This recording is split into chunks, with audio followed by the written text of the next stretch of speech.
चुनाव का रण किसमें कितना है दम, नेताओं की उल्टी गिनती भी अब शुरू होने लगी है। मैं आपको बता दूं कि जिला पंचायत और त्रिस्तरीय पंचायत का चुनाव की जो बिगुल है वो बच चुकी है। ऐसे में नेताओं की उल्टी गिनती भी अब शुरू होने लगी है। इस वक्त मैं मौजूद हूँ क्षेत्र क्रमांक 9 पे। उनके जो प्रत्याशी हैं, जो भाजपा के कैंडिडेट हैं, उनसे हम बातचीत करने की कोशिश करेंगे। उससे पहले नमस्कार, मैं भरत विहान दुर्गम हूँ और आप विहान बस्तर देखना शुरू कर चुके हैं। विहान बस्तर में हम बस्तर की बात करते हैं, बस्तर से जुड़े हुए वो ज्वलंत मुद्दे जिसमें वाकई बेबाक तरीके से बात होनी चाहिए, मैं बात करने की कोशिश करता हूँ। बस्तर की खबरों से जुड़े रहने के लिए विहान बस्तर को सब्सक्राइब करें और बेल आइकन दबाएं। इस वक्त मेरे साथ मौजूद है शंकरैया मड़वी, बेहद युवा है और भाजपा ने इन पर दाव खेला है क्षेत्र क्रमांक 9 से।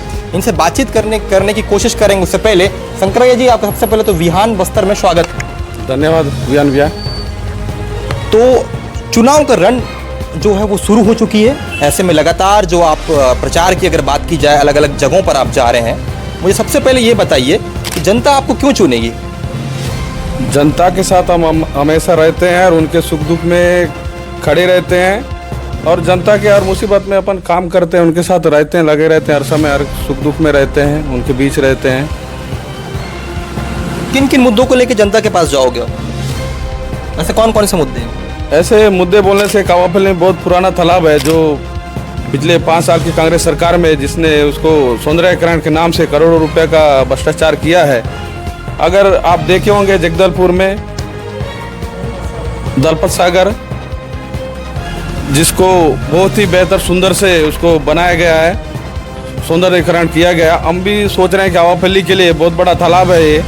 इस क्षेत्र में बहुत ही हमारे तीज त्यौहार होते रहते हैं, जिसमें बतकम्मा है, दुर्गा विसर्जन है। तो हम ऐसे सोच रहे हैं कि इसको अच्छा बना के हम हमारे जो क्षेत्र के लोगों के लिए एक अच्छा सुविधा रहेगा, जिसमें घाट बनाया जाएगा। उनके हर कार्यक्रम को करने के लिए उनके लिए सुविधा होगा हमारे लोगों के लिए। शंकरैया जी, आपके जो प्रतिद्वंदी हैं कांग्रेस से अगर बात की जाए, वो मंजे हुए खिलाड़ी हैं। ऐसे में आप पहली बार जिला पंचायत में कदम रख रहे हैं, तो कितना टफ मानते हैं आप ये चुनाव आपके लिए? हम तो उनको प्रतिद्वंदी नहीं मानते हैं। आज हम लोगों का आशीर्वाद है हम पर। हम एक छोटे से गरीब परिवार से हैं। हम जनपद सदस्य थे इससे पहले क्षेत्र क्रमांक 3 से। आज कहीं ना कहीं लोग हमारे ऊपर, उनका प्यार आशीर्वाद है, हम लोगों के बीच में रहते हैं, इसलिए हम उसको टप नहीं मानते। हम तो एक तरफा जीत हासिल कर रहे हैं। ये हमारा जीत का दावा आप कर रहे हैं? जीत का दावा हम कर रहे हैं एकदम बिल्कुल।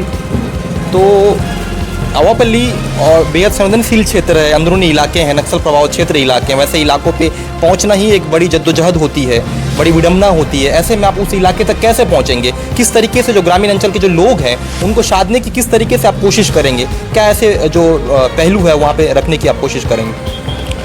देखो, जब से हमारी भाजपा सरकार बनी है, विष्णुदेव साय जी की सरकार बनी है, तब से आप देख रहे होंगे कई शतकों से हमारा जो पामेड़ इलाका है, हमारा जो उसूर इलाका का एक क्षेत्र है, जहां लोग जाना बड़ी मुसीबत समझते थे। आज वहां से लोग आते हैं, यहाँ पे 2 घंटा में पहुंचते हैं। बस लगी है, रोड बन गया है, वहां पे कोई सुविधा नहीं था एक समय में। आज वहां पे बिजली लग गई है और हमारे प्रधानमंत्री स्वच्छ पेयजल की जो योजना है उसका संचालित हो रहा है। स्कूलें बन रही हैं, आंगनबाड़ी बन रही है, स्वास्थ्य विभाग, स्वास्थ्य सुविधा मिल रही है वहाँ पे लोगों को। हम ये सब चीज़ें हैं, लोगों को सुख मिल रहा है, उससे फ़ायदा हो रहा है, लाभ हो रहा है, तो ज़रूर हमसे जुड़ेंगे लोग।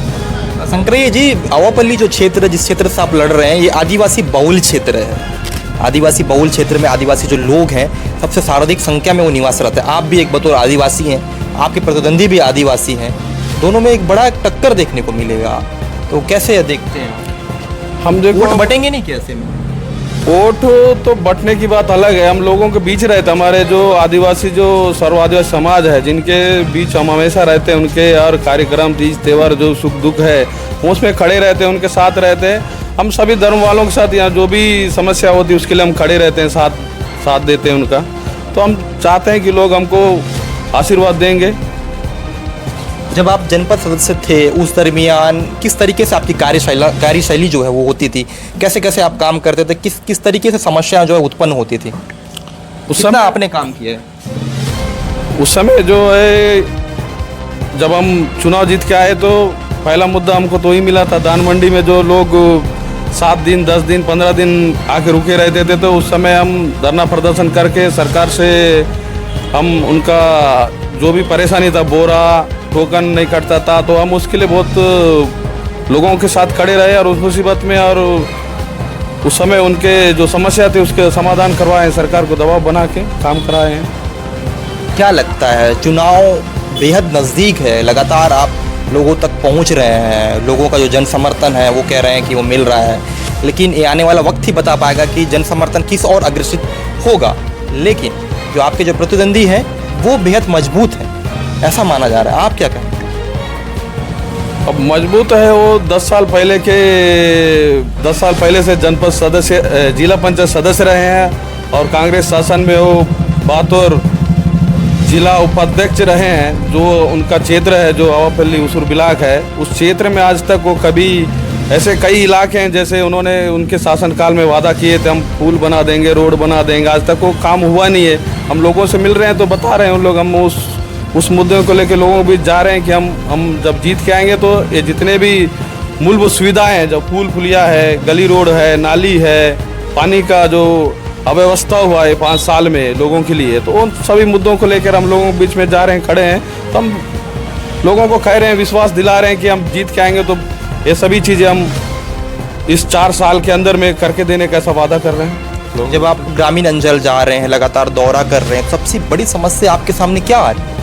सबसे बड़ी समस्या, हम कोई भी गांव में जाते हैं तो गली रोड, नाली और पानी का ये बहुत बड़ा समस्या है हमारे क्षेत्र में।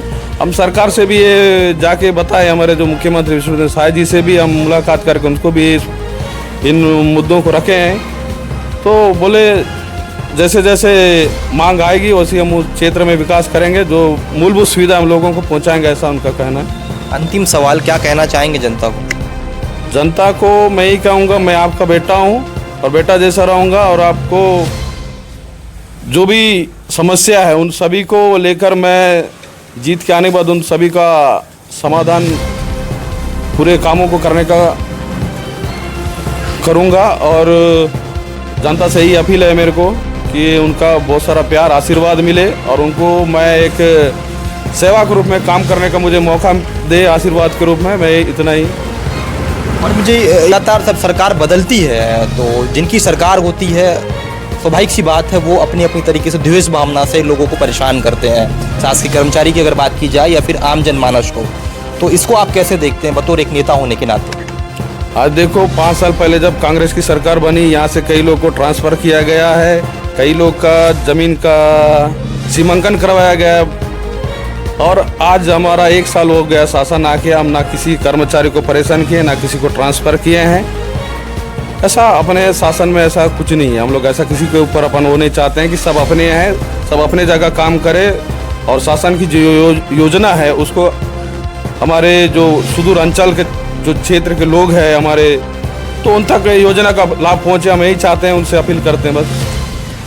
ये शंकरैया मड़वी थे, इस वक्त मेरे साथ विहान बस्तर में बने हुए थे। इनसे सवाल जवाब लेने की मैंने पूरी कोशिश की, किस तरीके से सवाल थे, जवाब थे, आपने बतौर सुना होगा। बहरहाल अब देखना ये होगा, नेताओं की उल्टी गिनती तो शुरू हो चुकी है, लेकिन जनता अपनी सर की ताज किस नेताओं को चुनती है और किस नेता को चुनकर वो जिला पंचायत भेजती है, ये तो आने वाला वक्त ही बता पाएगा।